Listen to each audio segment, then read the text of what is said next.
You were a lifelong Celtic fan growing up and stuff as well? No. Oh, were you not? No, I was the opposite. I grew up the opposite. All right, but I you like Rangers? to say I seen the light at 17 when I signed for Celtic. Wow, well, I didn't know that. I thought you were just a boyhood Celtic fan. No, it was that period early in the season where it was me and Henrik.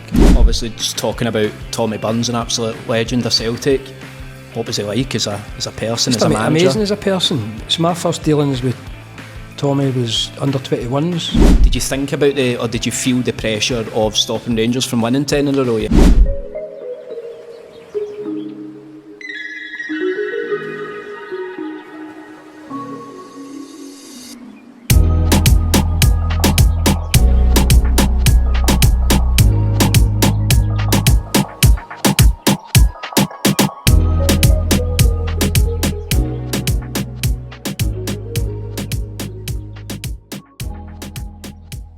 Thanks for coming on as well.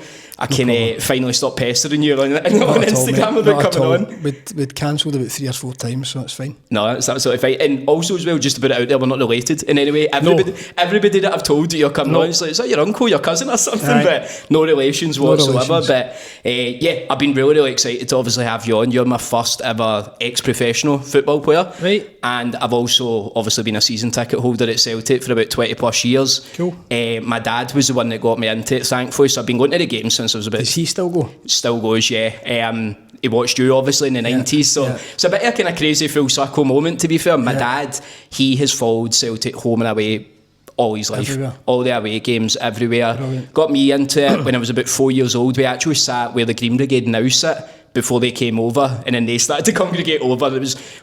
I just like going to the games with my dad. We don't really sing or get involved in any of that kind of thing, so we've then been sitting in the Jockstein lower stand, I don't know, since I was about 8 or 9, and I'm 26 now or something as well. I actually found this old picture of me when I was a young guy and a young James Forrest. My God. What age would you have been there? I think I might have been about 12 years old. It was when Neil Lennon was the manager, and it was like Victor Wanyama. Was it man of the match? Has he got a wee bottle in his hand? I think it was actually as well. But it's mental to think how long James Forrest. Are you now? I am 26 now. 26. So I think I was at James Forrest's debut. I think was it 2009 or 10 or something. Could be. I remember the first time I seen Jamesy. They were in America pre-season, and he came on in a game. And I was like, "Who's this week?" Because he was quick on the right hand side. That was the first time I seen him. And then, well, the rest is history. What a career he's had. Was this a pre-season tournament that you seen in? Aye, I remember watching.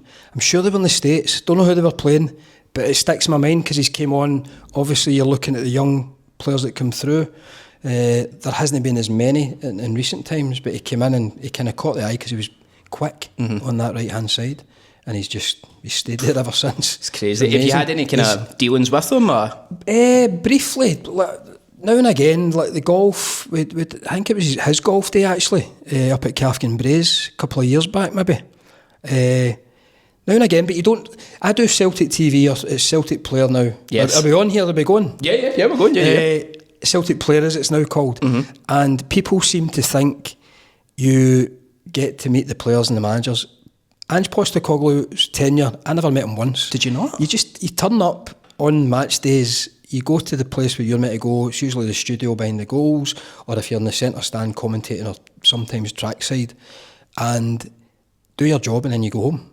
I go and meet my boy's got a season book, so I just meet him and we go home. So there's no really any dealings with the squad. Mm-hmm. One or two of the players over the years I've crossed paths with, but a lot of the boys that have been through, as I say, since Ange Postecoglou and Brendan coming back, I don't have a lot of dealings with the players. Yeah. You just go in, do your job and go home. Yeah, no, I get that, yeah. Fans think you're in there and you're mingling and you're in the dressing room after the game. It's nothing like that at all. The reason I was kind of asking about James Forrest as well, it's quite intriguing for me because I've obviously watched him all my days pretty much and essentially grew up with him, with Celtic. But he's quite intriguing because he just keeps his Celtic cell. He doesn't have social media. You never really hear anything from him, but I do listen to obviously other kind of football podcasts like Salt and Goal and stuff, and a lot of them say he's like a top professional, which obviously shows in the longevity. I think you have to be at a club like Celtic for that length of time. He's come right through the ranks, played every season, scored every season. He'll probably score. He should have scored at the weekend. He had a couple of wee sniffs. And every manager's kept him there, manager's kept him, which speaks volumes because I've been in football, managers can come in, all right, the old regime, I want to get rid of them and bring in, not the case with James. He's been brilliant, and you know, I'm well jealous of his medal haulage. It's incredible. It's mental, incredible. Isn't it? It's absolutely crazy, absolutely crazy. But let's talk about yourself then, and let's kind of go back to the start, where you grew up, where you went to school. What were you like as a young kid? What was I like as a kid? I think I was quite shy, to be honest. I loved football. It was kind of a passion. I hear people talking about it as an obsession. I think it was an obsession with football. Everywhere I went, I had a ball. I wanted to play football everywhere. I probably drove my parents crazy, playing in the house, playing in the back garden, playing in the park, getting up to school early in the morning to play in the playground with your mates. That's my first memories of football. We lived in a terrace house in Rutherglen, and there was a lane up the back, and that became Wembley or Hampden, and you'd be playing with older kids as well, so all the kids of the street would be there, so you'd be playing against guys 4 and 5 years older than you. And when I look back, that's you kind of learning already. You think you're just playing and enjoying, which you are, of course, but you're learning and you're honing your skills. But that was it. It was like street football. You'd stop for the cars going by, and then you would get the ball out and we'd play again. So that was my first memories of football. And then I was in the BBs, so that had a football team. We weren't particularly good, but I loved it, getting up on Saturday mornings and going and playing. And then the school football came along when we were older. I actually never made the school football team at primary school, and I remember going home crying. I remember going up to whoever it was picking the squad, and the squad was on the window of one of the classrooms, and my name wasn't there. And I remember primary 5, primary 6 going home distraught. But then I got into the team when I was at secondary, and did okay. Again, we didn't have a particularly strong team, but there was one or two us get picked for Glasgow schools, and then that's when things start happening for you a wee bit, because you go up to Glasgow schools, there's obviously scouts watching, and then around about 16, 17, when I was coming to the end of my school career, basically my pal's brother played at Queen's Park, and my pal was training with under 18s, and one of the coaches had said, "Have you got any mates? We need players." Mm-hmm. And I was the mate. And I'm not joking, 6 months later I was at Celtic. So there was no orthodox pathway. You know, you talk about pro youth nowadays and kids getting hung up in that and thinking they've failed if they've not got into that path. I keep saying to kids, 6 months before I signed for Celtic, I was playing in the park with my mates. That's crazy. I wasn't signed to anybody. And then I get 6 months at Queen's Park where I never played for the first team. I played for the under 18s. I was asked to play. They had 2 or 3 reserve teams, a Hampden 11 on a Saturday. It was a kind of amateur team. You'd play against the Strathclyde Police and teams like that, up at Canvas Barron. Just the Strathclyde Police? Aye, we played Strathclyde Police, aye. Right. Wanted to kick your head off. And I'm 16, 17, I remember it. Up to places like Canvas Barron to play teams. And then you'd have the Reserve League West during the week, which would be another level up. So you'd be playing against senior teams. Maybe know your Rangers and Celtics, but I remember playing, I think, against Stennismuir at Lesser Hampden, and you're turning up. And you just feel it's another wee level up. You don't feel as if you've made it, but you're like, I'm on the right path here, playing on a big pitch at Lesser Hampden. And I've obviously been doing well, because then you get wind of people looking at you. I remember somebody saying to me, Rangers and Celtic are watching you. And you can either get caught up in that or not, but I just felt, right, just keep your head down, keep going, keep doing what you're doing. You're obviously doing all right. And Celtic came calling not long after. And you were a lifelong Celtic fan growing up and stuff as well? Wasn't? No. Oh, were you not? No, I was the opposite. I grew up the opposite. All right, but I you like Rangers? to say I seen the light at 17 when I signed for Celtic. Wow. Well, I didn't know that. I thought you were just a boyhood Celtic fan. No, you grow up with what your family. My dad was 4 years at Rangers. Mm-hmm. He played in the 60s at Rangers. He never quite made the first team, which I like to remind him about. But he had his best days at Motherwell. And yeah, he tied that in with teaching. He was a teacher as well, so it was crazy. He was playing for Motherwell first team and teaching. That's mad, yeah. That's unheard of nowadays. So that was my upbringing. And then when Celtic came calling, it was Eddie Hunter had said, look, he was a manager at Queen's Park at the time, look, Celtic want to take you to Geneva. It's an under-20s tournament. You have to go in and do a week's trial, and then you're going to the tournament. So I says, right, okay. And I went into Celtic, and most of my pals were Rangers supporters, and I've got the Celtic kit on. I think I had one Celtic friend who was at Queen's Park with me, boy Frank, and I went in there and I remember seeing Tony Mowbray, the first guy I walked in. It must have been close season, end of the season. Tony must have been injured and in getting a bit of rehab. I remember saying, wow, that's Tony Mowbray, I've seen him on the telly. And then Barry Smith was in the squad. I think Mark McNally was all boys that were just breaking into the Celtic team. And I remember watching them on the TV the season before, so I'm like, this is good. And I trained a week with them, and levels just went up from what I was used to playing with. This was another level, even at Celtic, under 18s, under 19s. I had guys like Brian McLaughlin, Stuart Gray, who's sadly no longer with us, top players, like levels up from what I was used to. But I enjoyed it, and I think if you ask anybody, it brings your game on as well. If you're playing with better players and there's understanding there, your game goes up. So ironically, we're playing Queen's Park at Helenvale. Don't know if you remember the old Helenvale. It was the worst AstroTurf, but it was just along for Celtic Park. They tended to play games there and use it for a bit of training if Barrowfield was out of sorts. Was it like one of these kind of hockey AstroTurfs? Aye, it was like a car park. It was like a car park. But we were playing Queen's Park, believe it or not. The team that I was signed with, and I scored a hat-trick. And I did well. And I came away for that game thinking, and I could remember spotting Liam Brady and Mike Martin, who were the management team. They'd obviously been at Barrowfield, and they'd come back, and on the way back, we'll jump in here and watch a bit of this game. So I've scored a hat-trick, so I'm thinking, not done myself any harm here at all. Went away to Geneva for the tournament, don't remember much yet, don't think I did well, didn't score, thought I'd blown my chance when I came back, and Liam Brady pulled us in the following week with my dad. My dad dogged school, and we walked in for Rutherglen. And he offered me a 2-year deal, one on the ground staff and 1 year pro. And then I remember coming out, and it's a great moment that I really look back on fondly with my dad. The sun was shining. He's like, Mum, we'll just walk back to Rutherglen for here and we'll chew it over. And I remember him saying to me, what do you want to do? Because pals are Rangers fans and whatever. And I says, I'm signing. I didn't give it a second's thought.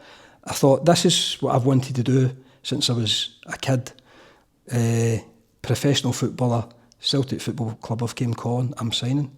And by the time we get back to the Rutherglen, that had been decided for me. So I was in there for a year, and I just loved it. You're just playing pre-season. You're training with the first team pre-season. All right, you're just running, but I'm running alongside guys like Paul McStay, who I grew up watching at Hampden, playing for Scotland as a kid. You know, it's just amazing.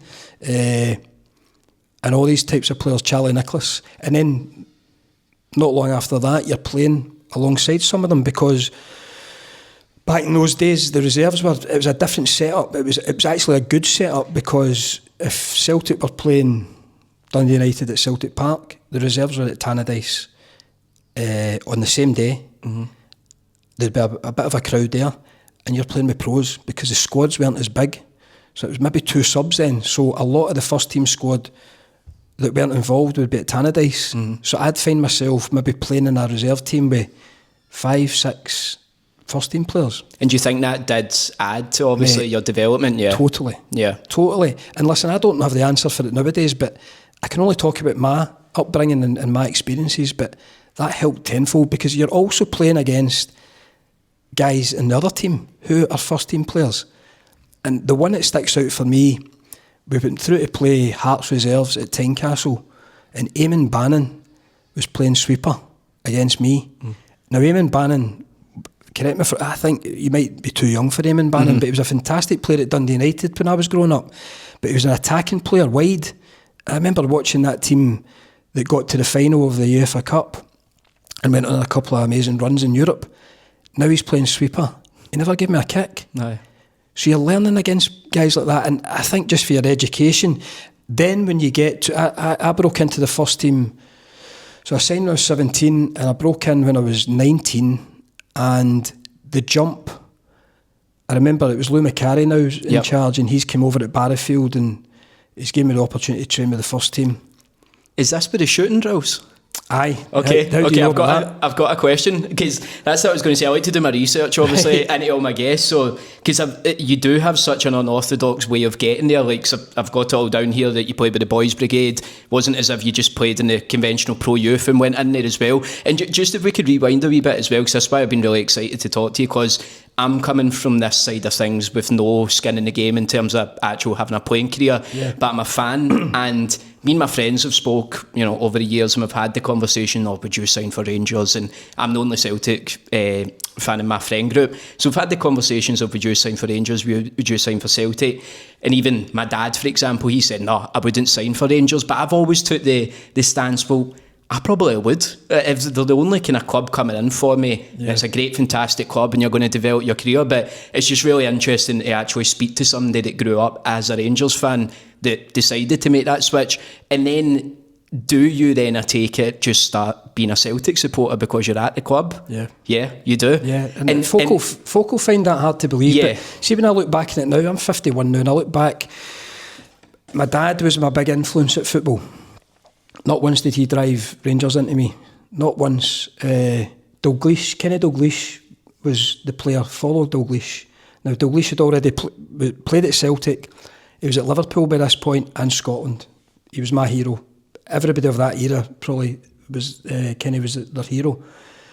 But then when I think back, I think my dad's recognising a player there, but he's watched him at Celtic all those years.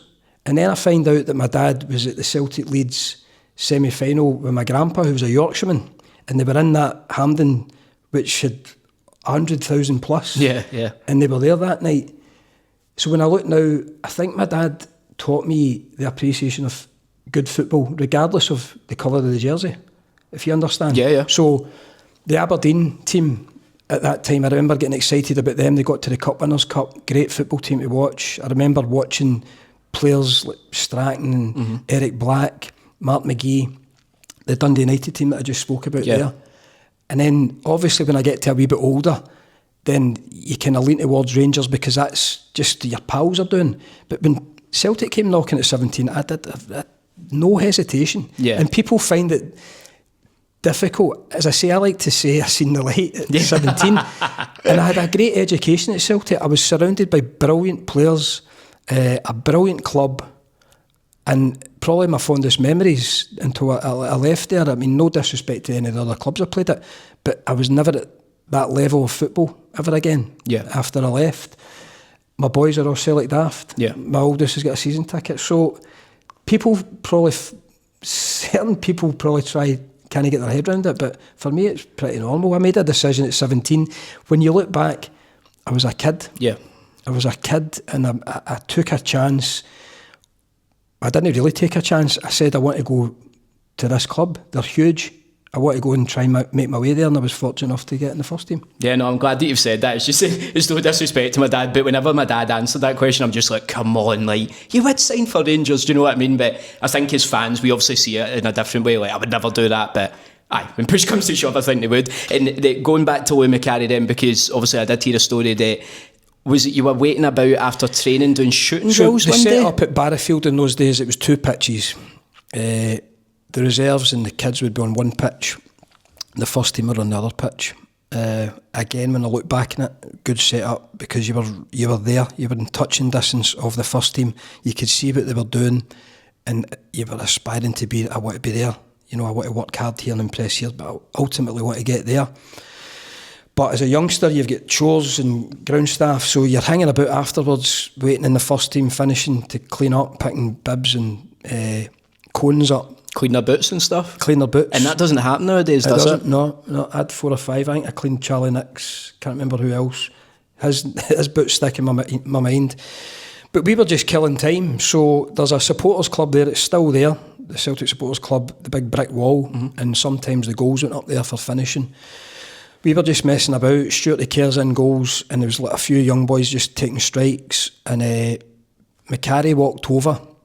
Now, when the manager of the club walks over, you know he's coming. You can see him in the corner of your eye, like, he's coming over here, right? And he just stood and watched, and I've pinged one in the top corner. And then I've joined the back of the queue, and then I've got back to it, he says, can you do it again? And I done it again, right in the top corner. But I swear to God, before he came over, balls were everywhere. It was just a moment that, and I was training with the first team within days, and it's just little bits of luck. Right, okay, so see, sorry to interrupt you there, but that's the exact thing that I wanted to ask about, because you hear with so many people's football's career, and especially I think of the likes of Andy Robertson, and with his career, you know, he was starting Chelsea at Martin Spencer's at a point, and one thing or another just fell into place, and next thing you know, he's playing in the Champions League final with Liverpool. So those wee moments like that, though, to me, it is crazy deep in that, because if you didn't decide just to go out and do that shooting practice, would you have had a completely different career? You never know. Yeah. You might have. Yeah. You might have. You've got to take the chance first and foremost, because then you're dumped into the first team and you're playing 7-a-sides with all these guys that I've mentioned. Mm-hmm. You either sink or swim. But for me, for being nervous, I was like, I probably was looking back that a wee bit, but I was excited as well. And then when you're playing with these guys, as I said earlier on, when I came to Celtic, the levels were up, and that was just with the reserves. Then you play with the first team, the levels go up again. John Collins, Peter Grant, guys are playing things round the corner and bouncing off, and I'm going, oh, this is magic. And you just, it helps your game as well, and suddenly you're enjoying it and you feel part of it and you want more of it. Now, if that hadn't happened with Lou Macari, I'm hoping that he would maybe have came to a game and I would have impressed enough. Yes. But that was my little moment there that put me in. Celtic were struggling. We weren't doing particularly well. He was probably looking to the youth to see, is there something here that we can throw in? And I've caught his eye. Yeah. And that was my chance. And then maybe a week or so later, we were playing Hibs at Easter Road. And I remember a couple of senior players, I think John Collins, coming to me and saying, look, be ready. And I was like, what are you on? He says, look, be ready for the weekend. I don't know if the manager had spoke to him or if he'd just got a feeling that I was going to get used. I don't know. And then I went home. I was still staying, obviously, in the family house with my young sister. My mum and dad were teachers, so they weren't in. And the next thing, the phone was going, and it was the Sun. And then it was the Daily Record. Wow. And I'd never experienced this before. And my sister's going, the Daily Record's on the phone. And then it was photographers wanted to come out to get a picture, because they'd obviously got wind that I was going to be in the squad at the weekend. All that was new to me and totally surreal. You know, you want to be a footballer, but you don't associate with all that baggage that comes with it. So that was my first wee taste of that. And see, in terms of the media, and when you were talking about Kenny Dalglish, am I right in saying that Louis Macari compared you to him? Well, was he when he said that? Were you like, why have you just said that? Do you know something? I took it as a compliment. I'm not comparing myself with the king at all, but he was my hero. So I just took it as a compliment. The most stick I got for that was in the changing room, because boys would. The changing room's a harsh place. You need thick skin. I learned that quickly when I went to Celtic in particular. And then you jump into a first team dressing room. So I would have probably been a bit more cringe getting roasted in the dressing room. Aye, there's wee Kenny walking in and that kind of stuff. The press, the headlines, it didn't really bother me. It really didn't. It didn't. I just took it as a compliment and just tried to keep doing what I was doing, because I was progressing. I was scoring goals for the reserves. I was scoring goals for the 18s. The manager's throwing me into the first team. Right, can I go and score goals here now? Can I go and do well enough to establish myself in the first team? So that was, as I say, it was more difficult for me to survive the dressing room than anything else. And when you're younger, then, do you have kind of no fear, if you want to say? And I know obviously everybody's different, but just listening to you speak there, like you said, it's a kind of sink or swim, but you seem like you just took everything in your stride. I did by then. Okay. I didn't really have any fear. Okay. I got back to like Glasgow schools, right, and trials there. I probably was more nervous at that stage, trying to get impressed there. By the time I got to Queen's Park, I was only there 6 months. I was shit feared of Eddie Hunter, because I think everybody was, because he was a taskmaster. Although I didn't have a lot of dealings with him, because as I say, I never played with the first team, but he was on you in pre-season, demanding standards. But when I got to Celtic, I don't know if it was because of the players that I'm telling you that you're playing with and your game elevates a bit. I took everything in my stride, I really feel. Yeah. And your first Celtic goal was against Wraith Rovers, is that right? What's your kind of memories from that game? What was that feeling like? So I'd come off the bench at Easter Road. on the first game. I think we drew 0-0. I came on for Charlie Nicholas second half. Boy Willie Miller, not the Aberdeen one, the full-back went through me. And I think Davy Provan was doing the commentary, and it was Simon Donnelly, welcome to the Scottish Premier League. Right. And then I came off the bench against Motherwell at Celtic Park the following week. Again, got a wee bit of experience of playing in front of the Jungle. I think the Jungle was seated by then, or just about to be seated. Can't remember. And then the Wraith Rovers game was on the Wednesday night, and I don't really remember the manager telling me that I was playing, but obviously I was starting that game. Was this your first start? This was my first start on the Wednesday, my third appearance for Celtic. And the story with that is my dad, again, teacher, he's away in Spain on a school excursion. I think, was my mum there as well? So I was only represented at the game by a couple of my Rangers supporting pals. Good pals, eh? And my sister. And I think my uncle was there. And I've popped up with a goal in the first half. And do you know something? See the two strikes that I had that time in Macari was up at training. It's no two dissimilar. I got it out and kind of hit it the same way, and I've scored.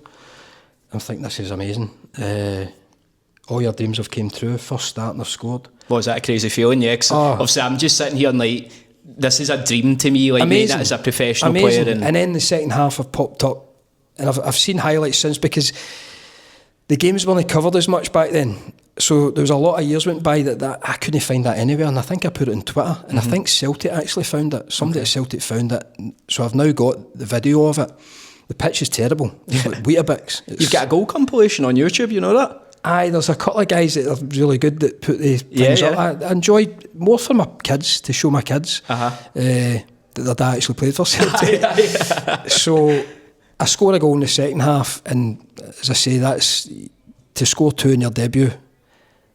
It's just stuff of dreams. But my dad's in Spain, and there's no phones. There's no fire sticks back then. There's nothing. So he tells a story that he got to the airport the way home, and know how sometimes back in those days the papers get out early. Okay.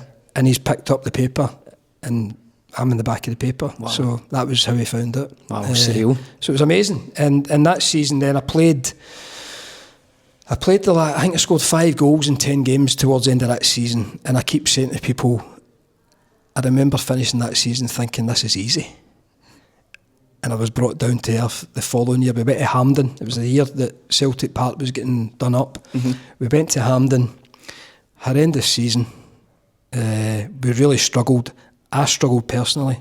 I was out injured, didn't hit any form, didn't score a goal, found it really tough. And then you talk about the harshness of the dressing room. I went into the dressing room at the end, and it was Peter Grant says, this is the first time in my career that I've scored more goals than a Celtic striker in a season. He'd only scored one. So I like to remind him of that.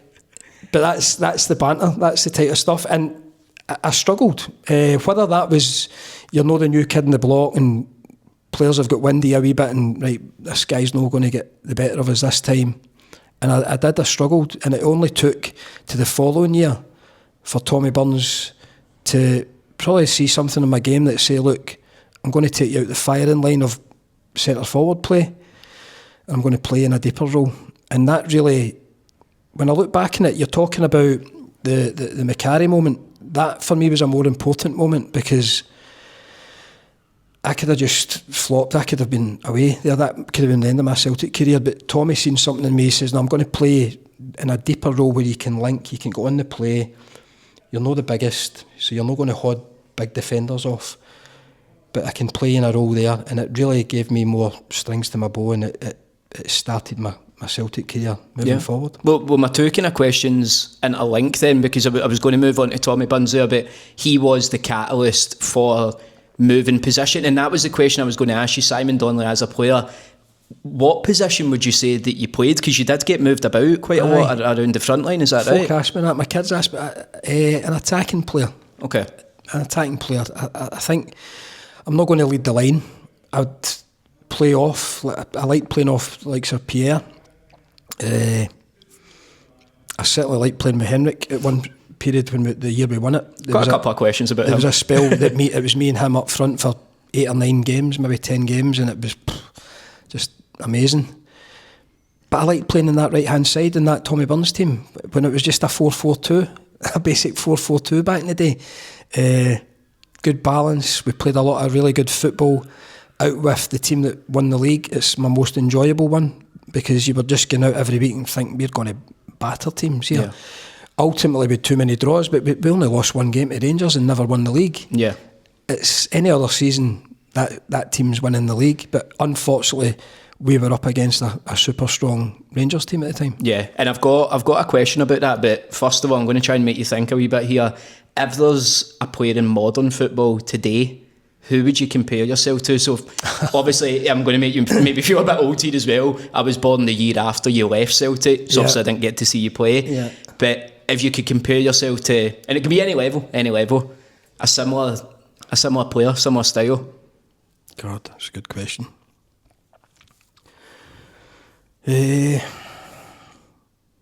a difficult question. I think somebody asked me it a few years ago and I said McGregor. Okay.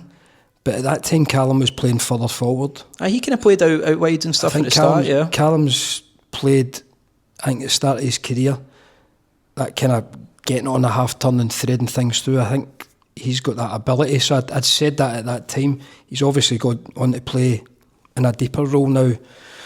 I've even seen him at left back in recent times, so he's probably got more awareness defensively than I had. Probably him when he was playing more forward. Okay. And obviously just talking about Tommy Burns, an absolute legend of Celtic, what was he like as a person, just as a manager? Amazing as a person. So my first dealings with Tommy was under 21s. He came and did a little bit with Tommy Craig. Tommy was the manager and he brought TV into the setup. And I enjoyed the training. Everything was fast. He was demanding. And then when he came to Celtic back in '94 again with Starkey, the funny one was we were in Tenerife. We were on the boys' holiday in Tenerife in '94. But just before, I think he'd just been announced. You and the players? Me, Brian McLaughlin was there. I think Stuart Gray was there, and a couple of my mates. And I tell you the story. We were walking along the beach, probably hungover. Boys' holiday, and we were playing like a kind of lookalikes game, spotting and just carrying on. And I've went Tommy Burns, and it was Tommy Burns with his wife. As they get closer, I'm like, oh fuck, it is him. And he'd just been announced as Celtic manager. Oh. So he spotted me and Eddie and Stuart and came over, and because he'd known us for the 21s, obviously. Now he's our boss. Yeah. Thankfully, it was during the day, and it was the doing the strip at 10 o'clock. Would have been sacked on the spot. So then he comes in, and it was just brilliant. It was brilliant in every way. The boys that he brought to the club enhanced us again. So he's trying to close that gap with, as I say, a strong Rangers team. Brings Van Hooijdonk in, Cadet, Andy Tom, latter stage Di Canio, but the first three when they came in just gave everybody a lift there, just a much needed lift for the players that were already there. The new signings coming in, aye, because that's what I was going to ask you as well. Just talking about the current squad, is that a genuine thing that when you're a player in the squad and maybe you haven't been doing too well and you see that the club's obviously strengthening and getting top quality players in, does that really give you a boost? And also, would it cause players to maybe want to stay? So I'm just thinking the likes of Engels and Johnston obviously linked away, but the likes of Who coming in, Duran, these quality of players. As a player, would that make you want to stay somewhere, and does it really give you a boost? Or? It's a difficult. It definitely gives you a boost. Okay. Depending on your character, it gives you a boost. But you also say, I don't want them to take my jersey. So there's a fight on there. But again, if you're at a club like Celtic and Rangers as well, that's probably the norm every season. I never ever got to the end of the season and went, I'm safe here. You were always, your eye was on, right, who's coming in next? Do I need to go again? Do I need to take it to another level? Because I don't want ultimately somebody to take my jersey. But at the same time, these guys that are coming in are of a quality that are enhancing your team. They're improving your team and you're enjoying playing with them. I mean, Pierre came in, he was the first that came in, and for me, after training free kicks and bits like that, and as a young player you're going, well, he's doing that right, we're going to do it. Not to say that we didn't do it before, but you're going to add wee bits if it's good enough for him, and taking bits off his game, learning whilst you trained with them, learning when you were playing, little relationships during games, clever players, playing things round, you knew you were getting it back. So that just enhanced the whole team. To answer your question there, I'd imagine the Celtic players they'll be delighted with Hu and Duran coming in. I think we all are, because the two players they look real quality. After Sunday's game as well, the Kilmarnock game at the weekend amazing, was really enjoyable to watch. As far as Engels and Johnston are concerned, it's difficult. The finances nowadays as well. I mean, people will watch this back and go, well, you went to Sheffield Wednesday at 24. I'd played 7 years at Celtic and rightly or wrongly said, right, I made a decision to go and have a go at the English Premiership, which ultimately didn't work out for me. Didn't work out. We got relegated in the first season, and it never really got much better for me at my time at Sheffield Wednesday. And if any Sheffield Wednesday fans are watching, they probably didn't get the best of me either. I had a lot of injury problems at Sheffield. But that's a decision you make in football.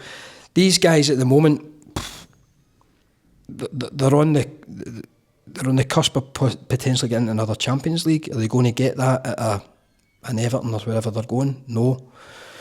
But it's the financial side of it as well. And it's different, I suppose, because the likes of Johnston and Engels, whilst they clearly love Celtic and love their time here, they're no Celtic fans. So I think we are maybe, as fans, a wee bit naive to think, they're going to want to stay here because there's players coming in. Yeah, but I think I heard the skipper. Was it Callum saying about players? Was it Callum? It was one of the players was talking during the week there about having to strengthen.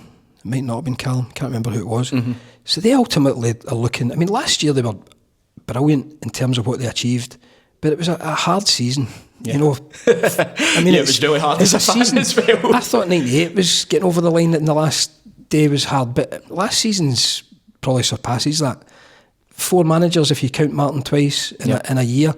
I watched little bits there. I was doing Celtic player on Monday for the game, and there was little bits of last season getting shown before it, and you're looking back and going, remember that bit? And God, Wilfred Nancy coming in, and PTSD for me. Oh my God, and all the lows, and then getting over the line in the last day. I don't think that'll ever be.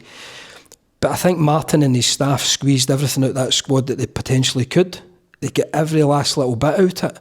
So to do that again's impossible. You need quality in, and he said that himself. And I think these 2 lads that have come in, as we talked just now, there's the talk of the winger coming in, who again I like to look at the World Cup. Everybody else, that's all I've just seen. Going off of that one performance against Argentina, it's exciting. If he can bring that to Celtic, then great. That does feel like we are starting to strengthen, and like you said as well, touching about the current squad. I know it's only been a couple of games, but even players like Benjamin Negrin's he's looked like a completely different player, just being able to link up. It goes back to playing with better players. So the 2 guys that have come in are probably...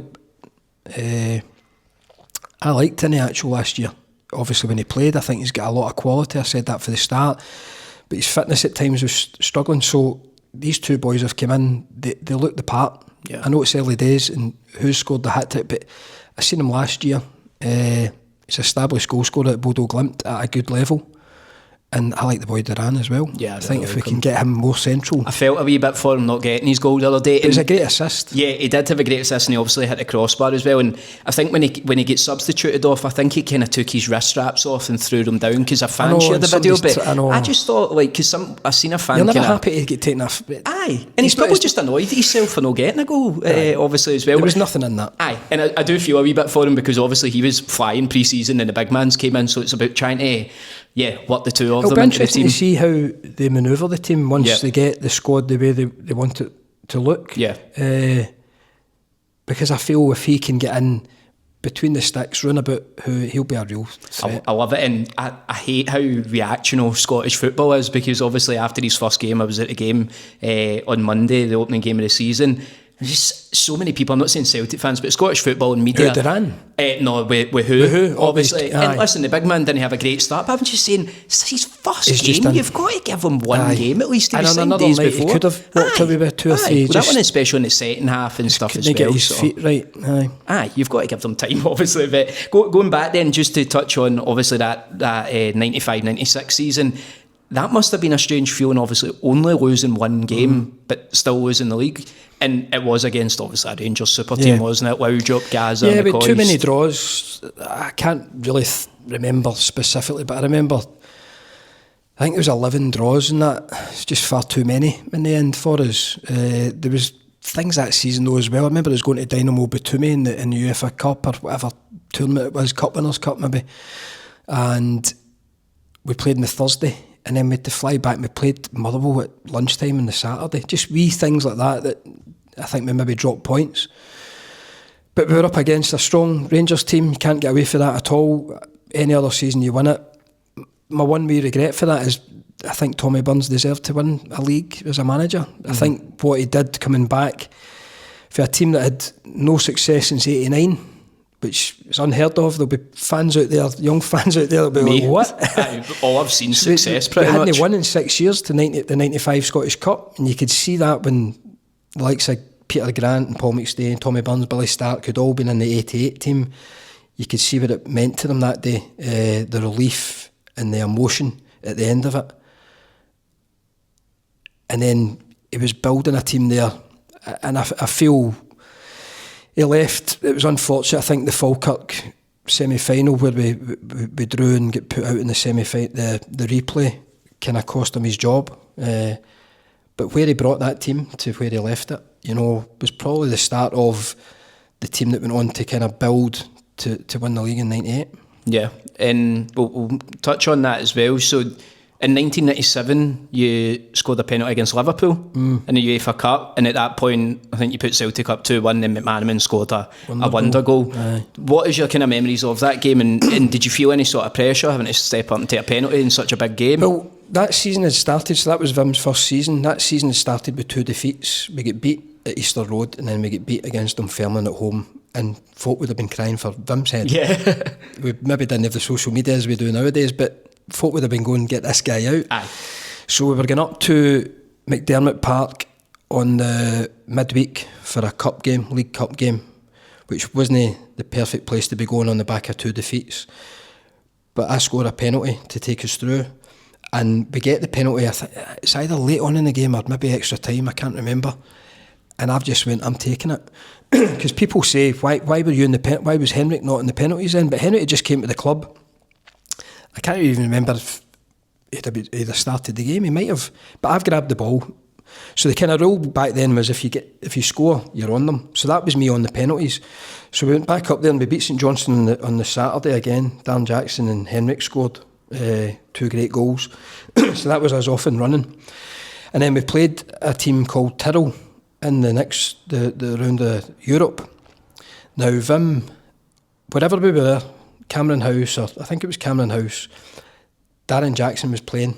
The team had been announced and Darren Jackson was playing. I was on the bench. So we were coming up on the bus and Darren took on Mel. If you remember, Darren ended up having to go and get an operation to relieve fluid. I can't remember the term, but it was a serious problem he had. Was it a brain thing? Or? Aye, yeah. Aye, but he took on Mel on the bus. And again, I go back to this lack of sympathy in a dressing room. Everybody's saying, he's chucked one in. He shat it. Right. he doesn't fancy playing. He was put in the hospital the next day. Thankfully, I see what you mean about changing rooms being solid. Thankfully, the doc had identified this as a serious, but we're going, he's chucked one in. So Vim's came up to me in the bus and said, look, you're playing. So I wasn't even playing that game, so just again wee bits. And we go on, it's a crazy game, we win 6-3, I score a volley and I score another penalty. And we go through. So all of a sudden, my season's up and running, I've scored a couple of penalties, I'm in the team by default, but I've taken my chance. And then I remember we were up at Barrafield when the draw was getting made and we get drawn with Liverpool.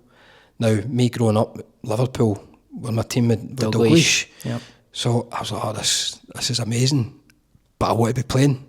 So I think training again went up tenfold, even literally there, because everybody was probably feeling the same. I want to be in that 11. So thankfully I was in the 11 that starts the game, and Michael Owen was just on the scene, scores really early in the game, runs away for our back 4, lightning quick. Was it a joke? Yeah. Sensation. When I look back at Owen in his early days, injury has kind of stopped him it was unbelievable. So he's run away for our back 4 and scores, and I'm like, this could be a long night. We're playing a decent Liverpool team here. But then we grew into the game and we were playing well. And we get the break, I think Jackie scores, and then we get the penalty. We'd already had a chance or one had been waved away just a couple of minutes before, and then Henrik went through and he gets pulled down, so obviously I'm on the penalties. So I just step up again, and I'd put one in the same corner against Tyrrell, but Davy James had obviously watched it. And my mum says, only in recent years, my mum says, I was talking about that game, and she says, when you stepped up, son, to take that, I couldn't watch. So you forget how it affects your family. I'm like, I'm in the heat of the moment, I'm going, another chance to score here. I keep saying to my boys, it's the easiest way to score a goal for 12 yards unopposed, but you have to handle the pressure. Yep. And if you watch it back, I've put it in that corner again, and James has went in that corner, and it's hit the underside, and for a little split second, the heart. And if you watch me kind of running away, there's a wee skip in my, like, just willing it in, and then we score, and it's bedlam. And then we're the better team, and we're pushing for a third. And I don't know if it's a typical Scotland thing or a Celtic thing or excitement, and you're like, should we have managed the game out? It's not in our makeup, I don't think. And if you watch the McManaman goal, we're working it down our right-hand side, and the ball gets delivered. We're trying to score the third goal, and it comes out to their right-hand side, and he picks it up ridiculously deep and scores. And it's 2-each. And ultimately, that was the goal that took them through. Yeah. Because we go down to Anfield and draw 0-0. But that night, with the fans behind us and the atmosphere, we were pushing for the third. Just a dream to score against Liverpool. We thought we could go and score the third here and maybe kill the tie. It came back to bite us in the backside. Yeah, no, that's amazing. And I was going to say, obviously, if you had £1 for every time somebody's asked you what it's like to play with Henrik Larsson, I take it to be rich, but what was it like to play with Henrik Larsson? Listen, amazing. Yeah. I knew Henrik, the first time I seen Henrik, and funnily enough, I was watching a documentary when I was on holiday. It was Brazil 94, US. And he pops up in it because I think they play Sweden in the semi-final. That was the first time I spotted Henrik Larsson. I think he scores in the third, fourth playoff against Bulgaria. Okay. Goes by the keeper. Big dreadlocks. And it's the hair that sticks out. It's the hair that sticks out. So that's how I knew of Henrik. Then when we learned our signing, I'm like, brilliant. This is going to be a good player for us. And he obviously came in and gives the ball away to Chick Charnley in his first game. He scores at Easter Road. So it wasn't an ideal start for him. But it was just a sensation to play with. I describe him as a kind of modern day Dalglish in terms of he could see things run about him before other people. And again, when you're playing with somebody like that, it brings your game up as well. It makes your game so easier with his runs or little bits of understanding or cleverness. He's on the wavelength, and it just makes your game so easier. So that year again, by default, because Darren had been ill, and I got in, did well, kept my place in the team before Harold came. I think Harold came towards November, December time. So there was that period early in the season where it was me and Henrik. And it was a dream. Some of your link-up play and stuff was amazing. It's a dream, mate. It really was. I look back on it as a fond wee period, and then Harold came, and I get popped out to right because Jackie was injured, so I ended up on the graveyard shift on the right for a wee bit. Okay. But again, you're just happy to be in the team. And what was he like as a person? Like, did he walk about like he was a big superstar? Or? No, it was quite when he came in. So I think there was a couple of times there was a wee kind of social groupies that tried to get a hold of him, and I think we were over at Alan Stubbs' house. We were going on a night out, like, come with us kind of thing. I think we did that with all the new boys, just try to bring them in. But I think he was quite quiet and private at the beginning. He still is, but once you get to know him, just another teammate. And there's a few things, obviously, the run-in with Tosh in his early stages. I've not actually heard this, sorry, no. So there was a wee bit of needle at the start because there was new boys coming in, and there was a few guys, Reggie Blinker was coming in, there was a few Scandinavians coming in, Big Mark Reaper. And they were kind of, they obviously had more in common, and then there was the British kind of group. And Vim was always putting teams out at training. It was like the guys that had the jersey against the guys that didn't have the jersey, because he knew he'd get the intensity, because the guys that didn't have the jersey would be fighting tooth and nail, and it kind of stemmed over. It just boiled over. Okay. Unfortunately for us, it was before the Rangers game, right. And there's Celtic fans on the fence at Barrowfield. Didn't have phones back in those days, otherwise it would have been all over Instagram and TikTok. But it just came to blows, which happens all the time. I've seen it millions of times in the training pitch, and Tosh has stopped leading them.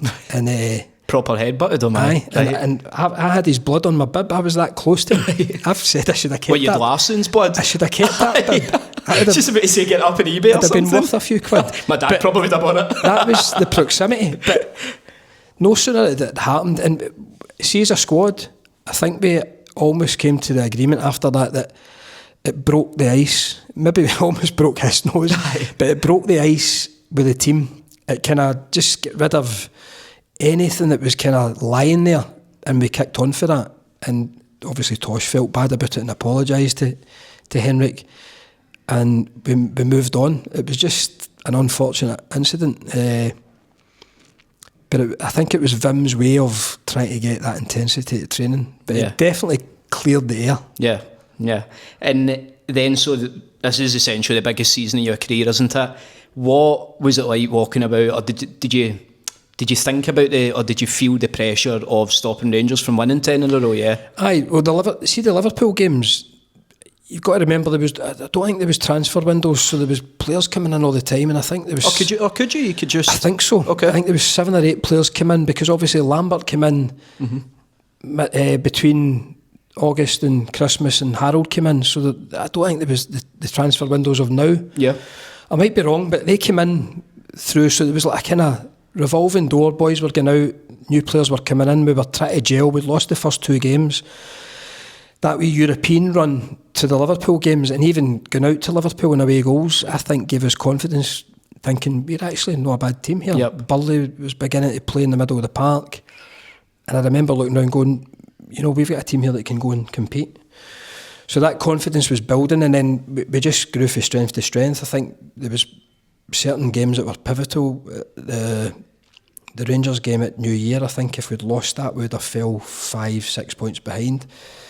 Burley scores and Lambert puts one in the top corner. And then it was a 3-horse race, much like last year. And then Hearts kind of fell away, and it was us and Rangers to the end. It was just... I hadn't experienced anything like it. And if you ask me, 23, 24 I was I taking it in my stride? Possibly a little bit because of youth and just going from game to game, let's get this done. I think I'd be more nervous nowadays, if you know what I mean. Okay. I think with the enormity of it and the understanding of it, I think I'd be more stressed out. And now, did you speak about it like as players in the changing room, or did you try and stay away from that? I think we maybe stayed away from it. Okay. I think Vim was a really good influence in that. After games, Vim would come in, there'd be no inquest. If we had a bad result, or there'd be no shouting and bawling. It'd be like, right, see you Monday. And then we'd come in on Monday, and he would pull the players that were relevant to whatever he'd seen in the game. Because in my career, I don't know if any other players, I hated getting into a dressing room after games and getting heated and inquests and sitting there for an hour and a half and it's your fault, and it's a waste of time for me, a waste of time. So I liked that in his management. He didn't do that. He would pull guys on the Monday. If it was me, he'd come in, if a quiet word be, I think you should have been doing that, and specific things in my game, right, okay, I'll take that on board. But there was no ranting and raving, so he had a calming influence. That helped. And we also had a good... It's the tightest dressing room I've been in terms of friendship. So there was guys there from the previous regime, and then there was new guys that came in that I got on well with. I got on well with the foreign lads. So there was a good harmony in the group. And we went out, we did things socially, even to the point where the last game of this, or the penultimate game at Dunfermline, where we should have got over the line and we didn't. We went out on the Tuesday night.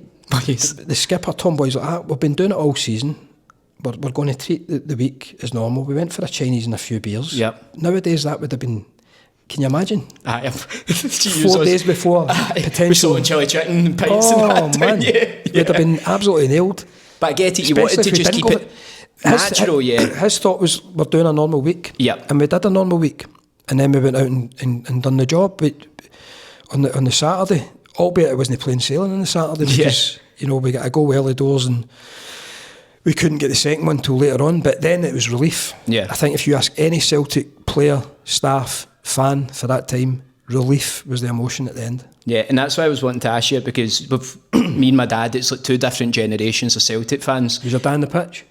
No, I don't think so. Oh, back in the day, sorry. Aye. Oh, I would need to ask him that. Surely sorry, I thought you was. meant like the most recent one. I was like, no. I think everybody was on the pitch that day. No, I'll ask him. But because obviously last season and on that last game against Hearts, that is the worst I've ever felt as a fan during the 90 minutes. I genuinely was just looking at the ground, see for the majority of the second half, and it was the time was ticking on and stuff. My dad's like, "You all right?" I'm like, "I just feel sick. I can't." I had to commentate on it. Oh, did you? I could hardly watch it, and I wanted to ask you about that season because I could only maybe equate feeling that sort of pressure. But my dad then said, seeing the 97-98 season, the pressure was way worse. Like sitting in the stand in the way he felt. You're preserving a record that the best Celtic team achieved is 9 in a row. Yep. And Rangers equalled it, and then they were going to try and beat it. Yeah. So it was important. It's probably one of the most important in Celtic's history. Yeah. And you were a pivotal part in that. You scored 16 goals that season. 16 goals, aye. It was probably my best. It was my best return in terms of goals. But yeah, looking back on it, you can be proud that you played your part in a really important season for the club.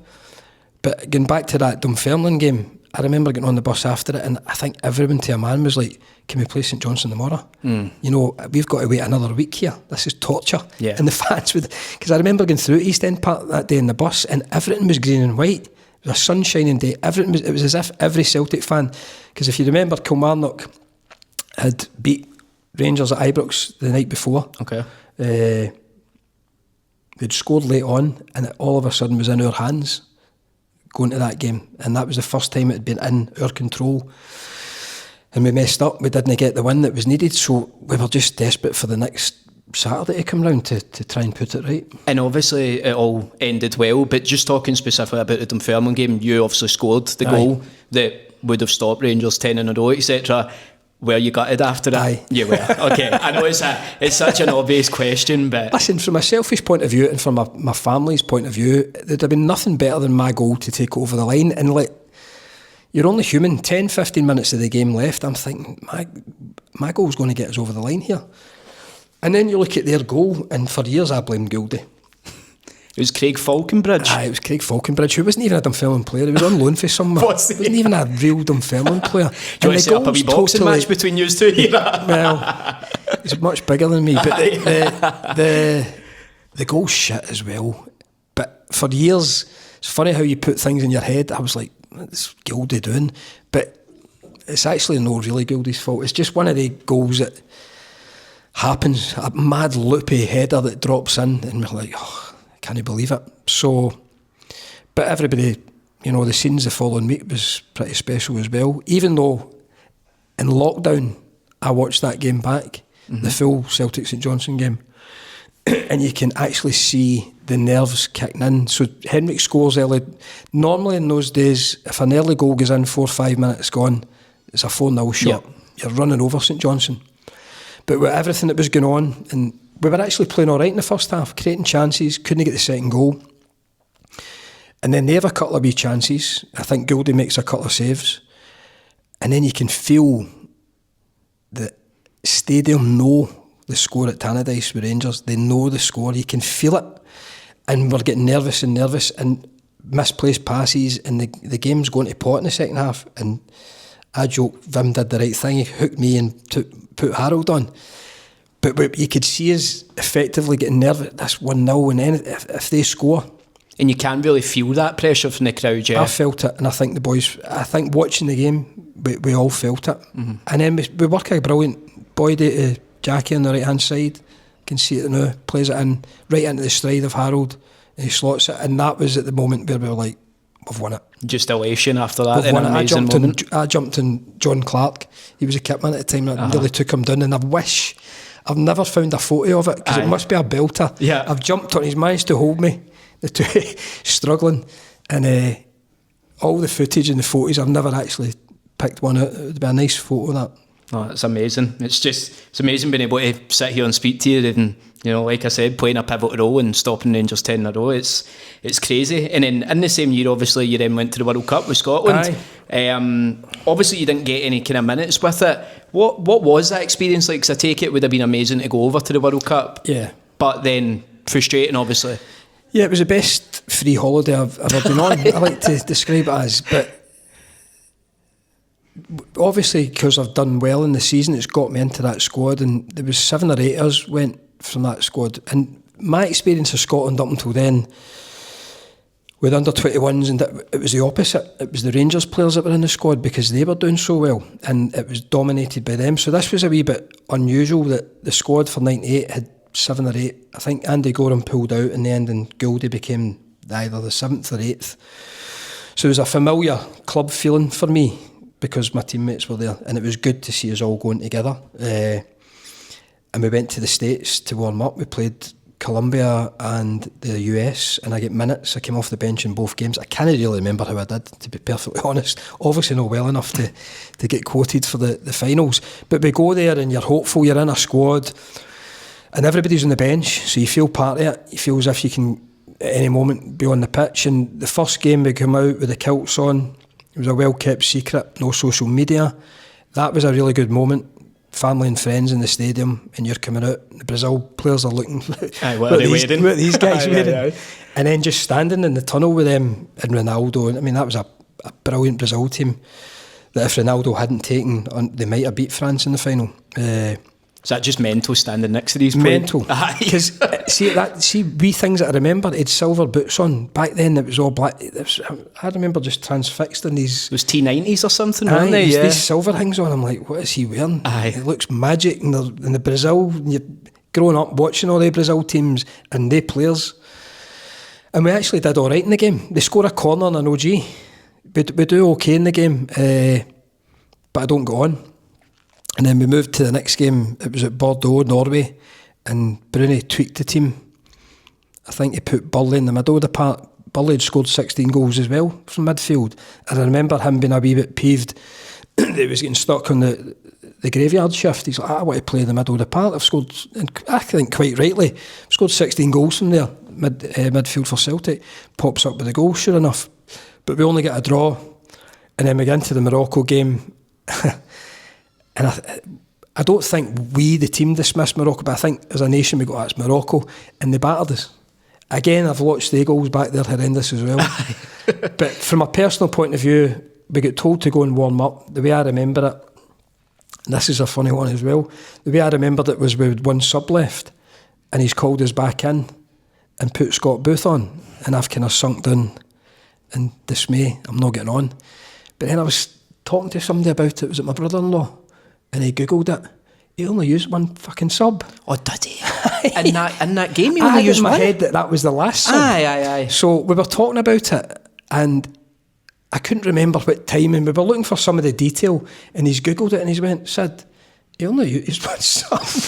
You're like, I wish you didn't tell me that. I could have gone. Aye. Oh. So that was my... Who was the manager, sorry? Craig Brown. Right, okay. Craig Brown. And in fairness, in recent times, we had a reunion a few years ago, and I didn't quite dig him up because I've got too much respect for Craig. But he kind of went out his way to thank the boys. There was 5 or 6s that didn't feature. And when we had the reunion, he went out his way to thank us for, you could go in the huff or rock the boat, you're away, a tight unit, but we never did that. We were a good group. Yep. We trained hard, we were waiting for a chance. Disappointed we didn't get the chance. So I think that was his acknowledgement of that. But aye, he could have put me on. It's a bit bizarre, isn't it? Because you would think, surely, like, you're out of tournament and stuff. I don't really dare dwell on it. I'm talking about it here, but I'd scored 16 goals for Celtic that year. What do you do when games aren't working? Throw an attacker on. I thought I might have just get 10 minutes somewhere, but it wasn't to be. Yeah, well, and obviously still an amazing experience getting amazing experience and getting 10 caps for Scotland as well. Amazing experience up until the summer there. We hadn't been back at a final, so. What did you make of the World Cup? From Scotland's point of view, yeah, disappointing. Disappointing. Yeah. Listen, I've championed the boys. I think there's some fantastic players in that squad, and they've done brilliantly to get to the 2 Euros and the finals, but I just don't think we did ourselves any favours at any of the finals. Nah. We never and it kind really of just feels a bit like, yeah, we got there and that's the main thing, rather than actually going and then everybody, you see the fans there, and I was lucky enough to do a couple of gigs in the town and I was up at Shetlands bizarrely for the first game, doing a gig, and you're ready for the game, and we're all up for it, and we're all Scottish. We've not been there for a while, and it never really took off for us. Yeah, because I went to Miami with like a day or two's notice with my dad. Did you go? I didn't go to the actual game, but it's basically... So it was the Brazil game? Aye, for the Brazil game. And when I went over there, I got speaking to a lot of the Tartan Army and Scotland fans.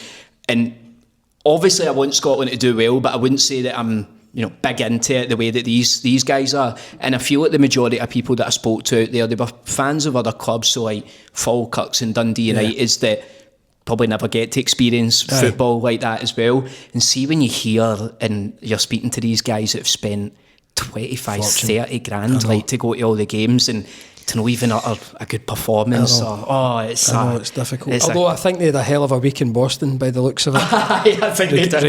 Regardless of the football, I think that was one of the best things, that their first 2 games were in Boston, so they could just drop anchor for a week, just go crazy and take over. And the Americans, though, it was such a special connection with that. And even I've been going back and forward to America quite a few times, been really fortunate, but as soon as you open your mouth there now, they just love you, and I think a big part of that is because of the World Cup, and they've seen obviously that as well. And could I just talk then, just quickly, obviously wrapping up your football career, but just what you're doing just now, obviously with Jackie McNamara, with your Not Another Football podcast, etc. How are you enjoying it? Yeah, I'm enjoying it. We started it in April. Again, it's something, you're a long time retired in football. I was fortunate enough to fall into coaching for a period which had some highs and some lows. But there's been various things that I've done since, Celtic TV, different things, a wee bit of media. And this is something else that we decided we were going to do. Not Another Football podcast. We've had some brilliant guests on already. The name's cracking as well, I like the name.